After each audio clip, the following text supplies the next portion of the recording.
Salve, salve minha torcida, meu querido povo.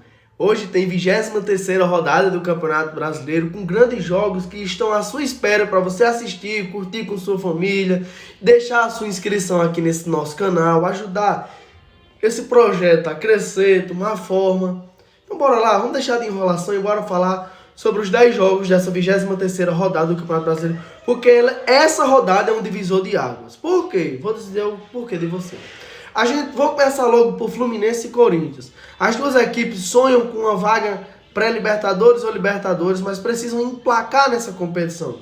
Nem Corinthians nem Fluminense até agora conseguiram emplacar uma sequência. Fluminense fez ótimo Mundial de Clubes, jogou bem, conseguiu chegar na semifinal. Mas após aquele Mundial de Clubes, o Fluminense não rendeu tanto. Teve a eliminação agora, eliminou o Bahia lá nas quartas de final da Copa do Brasil, tá nas quartas da Sul-Americana, tá na semifinal da Copa do Brasil, mas até agora no Campeonato Brasileiro o Fluminense não demonstrou a que veio. Da mesma forma o Corinthians. O Corinthians tem uma das maiores folhas de pagamento da Série A do Campeonato Brasileiro. Era para estar brigando lá em cima, Memphis Depay, Yuri Alberto, Hugo, goleiro. Então o elenco do Corinthians não é ruim, só é mal desenvolvido, mal observado. Da mesma forma como eu vou classificar Atlético Mineiro e Santos. Não são dois elencos ruins, são dois elencos mal trabalhados. Quando você olha para Fluminense e Corinthians, você quer ver mais um desempenho dessas equipes. É o que não tem acontecido. Quando eu vou para Atlético Mineiro e Santos, que é o jogo que eu acabei de dar de exemplo, o Galo, gente, tem Gustavo Scarpa, Hulk, tem Lianco, tem o Ederson, goleiro, o Everson. Você vai ao Santos, tem Neymar, tem o Guilherme. O elenco do Santos não é um elenco bom, mas é um elenco mediano para brigar pelo menos de meia tabela para cima, não é para estar lá embaixo. Galo e Santos hoje brigam pela parte de baixo do Campeonato Brasileiro. E são equipes que poderiam estar brigando por coisas maiores dentro dessa competição. O que me estranha é a falta de vontade de ambas as equipes de demonstrarem a que veio nessa competição. Eu estou colocando 2-1 para Atlético Mineiro em cima do Santos porque o Galo joga dentro de casa. Mas o Galo hoje nem a sua força dentro de casa tem conseguido exercer. E é o Santos do Neymar. Se ele jogar hoje. Atlético Mineiro e Santos a gente deixa um pouco de lado e vai lá para Vasco e Ceará. Gente, o Vasco pelo segundo ano consecutivo está na semifinal da Copa do Brasil. Ninguém tem falado isso, ninguém tem exaltado esse feito. Com o elenco que o Vasco tá, conseguir chegar numa semifinal pelo segundo ano consecutivo é gigantesco. Porque o elenco do Vasco, gente, é de meio de tabela para baixo. É pior do que o elenco do Santos, na minha visão. Chegaram alguns reforços agora para tentar englobar. Teve o Matheus França, teve o Robert Renan. E eu tô colocando o Vasco hoje como favorito para cima do Ceará, porque o Vasco se energizou após ter eliminado o seu rival carioca, o Botafogo. Então o Vasco tem tudo hoje para jogar bem, ganhar 3 pontos, se espantar, se afastar dessa zona de rebaixamento que tanto é na cola do Vasco. O torcedor vascaíno não aguenta mais todo ano ter que brigar por rebaixamento. Palmeiras e Internacional, talvez, na minha visão, são dois elencos parelhos. E o elenco do Internacional, gente, é ótimo. É para brigar de meio de tabela para cima e vaga na fase direta da Libertadores, nem pro pré-Libertadores.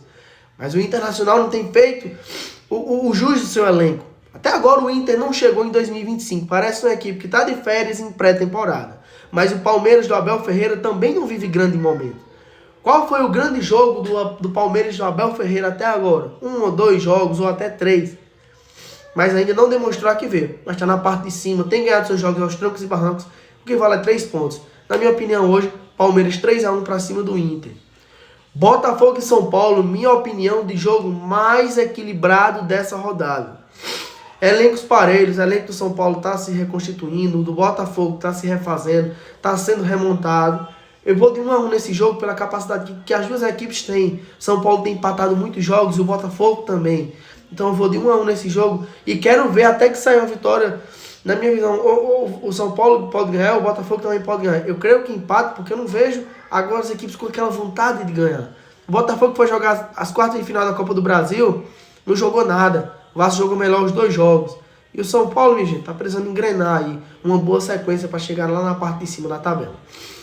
Red Bull Bragantino e Sport é aquele jogo que todo mundo vai contra o Sport, porque o Sport é o lanterna da competição, não consegue ganhar de ninguém, não consegue sair da situação que tá. E o Bragantino é um time muito bem treinado, gente. O Bragantino consegue jogar bem, e quando tá dentro de casa é muito duro você ganhar lá no estádio dele. Grêmio e Mirassol. Quem é o Mirassol do Campeonato Brasileiro? É aquele que goleia o Bahia por 5-1, é aquele que empata, é aquele que perde, mas é aquele que está na parte de cima brigando por vaga na Libertadores. Que talvez fosse o contrário, todo mundo achasse que o Grêmio estivesse lá na parte de cima, brigando por Libertadores, goleando seus adversários, e o Mirassol na parte de baixo. Isso, gente, se chama planejamento. O planejamento do Mirassol está muito à frente do planejamento do Grêmio. Vão me chamar de clubista. Hoje o elenco do Mirassol é melhor do que o elenco do Grêmio. Por isso que eu estou pontuando aqui empate entre Grêmio e Mirassol. O Mirassol, gente, não está no Campeonato Brasileiro de passagem, não.